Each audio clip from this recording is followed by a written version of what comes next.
கோயம்புத்தூர்ல ஒரு 10 வயசு சிறுமிய கடத்தி பாலியல் வன்கொடுமை செஞ்சு கொன்றுருக்கானுங்க. அத பத்தி நீங்க என்ன நினைக்கிறீங்க? அப்படின்னு பால்வளத்துறை அமைச்சர் விஜயலட்சுமி அவங்ககிட்ட கேட்டப்ப, அவங்க சொன்ன பதில நீங்களே கேளுங்களேன். கோவையில 10 வயது சிறுமி கடத்தி கொலை செய்யப்பட்டிருக்காங்க. அதை பத்தி நீங்க என்ன நினைக்கிறீங்க? ஏன்னா பெண்களுக்கு முன்னுரிமை கொடுக்கப்படும், பாதுகாப்பு அளிக்கப்படும் சொல்லி தாவேக்கா வாக்குறுதி அளிச்சுதான் ஆட்சிக்கு வந்துட்டாங்க. தளபதி ஆட்சியில இதுமாரி நடக்காது. சிங்க பெண்கள் எது கொடுத்துருக்காரு, அவங்க கண்டிப்பா ஆக்ஷன் எடுப்பாங்க. இல்லை, இப்போ நடந்திருக்கு. இப்போ கூட தொடர்ந்து சாலை மறியல் கூட டிஜிபி கூட வந்திருக்காரு. கடுமையான தண்டனைகள் வழங்கப்படணும். கூடிய சீக்கிரம் சிஎம் வந்து ஆக்ஷன் எடுப்பாரு.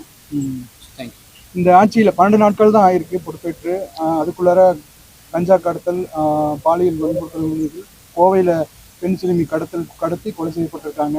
சட்ட ஒழுங்குல சீர்கேடு இருக்கு அப்படின்னு சொல்லி சட்டமன்ற எதிர்க்கட்சி தலைவர் உதயநிதி ஸ்டாலின் குற்றம் சாட்டியிருக்காரு. அவர் மட்டும் இல்லை, அண்ணாமலை உள்ளிட்ட தலைவர்களும் இதை எதிர்த்து வச்சிருக்காங்க. அதெல்லாம் நீங்க பார்த்துட்டு தானே இருக்கீங்க. எவ்வளோ ஒயின் ஷாப் மூடி இருக்காங்க.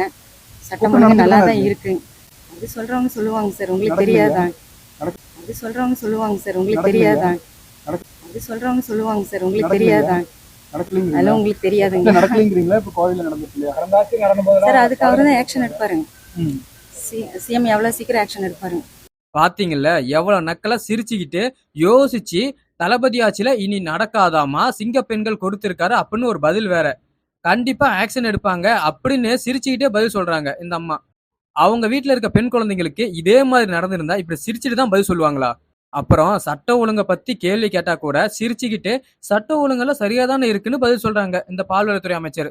சட்ட ஒழுங்கு சரியா இருந்தா எதுக்கு இப்படி 10 வயசு சிறுமியை கொலை செஞ்சிருக்கானுங்க? கடுமையான தண்டனை கிடைக்குமான்னு கேட்டா அதுக்கும் சரியான பதில் இல்ல. விலங்குண்டான் தமிழ்நாடு.